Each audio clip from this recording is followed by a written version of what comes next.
I used to think being nonchalant was attractive, like dangerously nonchalant. Barely reply, minimal effort, emotional Wi-Fi on airplane mode. I thought that energy said I'm confident. In reality, it was saying I don't know how to communicate. So I'm pretending this is a personality. I really believed if I acted like I didn't care, people would be more interested.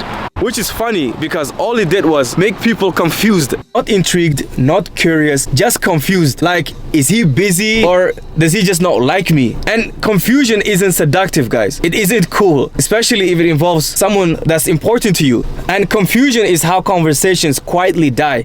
Honestly, I blame movies for part of this. Movies kind of ruined us when it comes to emotional distance.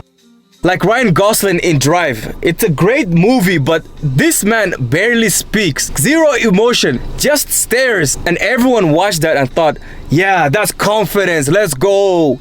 But that only works in a movie. In real life, if you act like that, people aren't intrigued, they're confused. They're not thinking mysterious.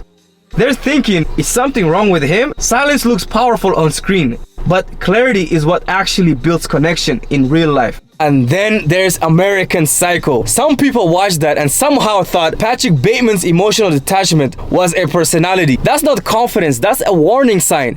It's still a great movie, but there's something wrong with that dude. There's this idea now that caring too much is unattractive. That if you reply fast, you've lost. If you show interest, you're cooked. And I followed that logic.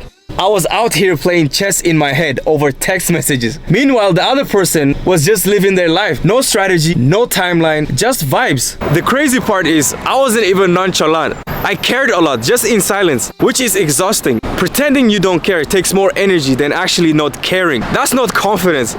That's stress with better branding. Real confidence is way more boring than people think. It's calm, it's clear, it's chill. It doesn't disappear to feel valuable. Being able to say what you want without spiraling or going crazy, that's the flex. Because mystery has a short lifespan. It's interesting at first. Then it turns into, so what are we doing here? People don't want to decode you forever. They don't want to have to figure you out. They want consistency. They want effort that makes sense. So yeah, I had to unlearn that. Being nonchalant isn't attractive. Being grounded is. Being clear is. Being able to care without making it weird. That's confidence. And at the end of the day, the people who matter aren't going to be impressed by how little you care. They notice when you actually show up.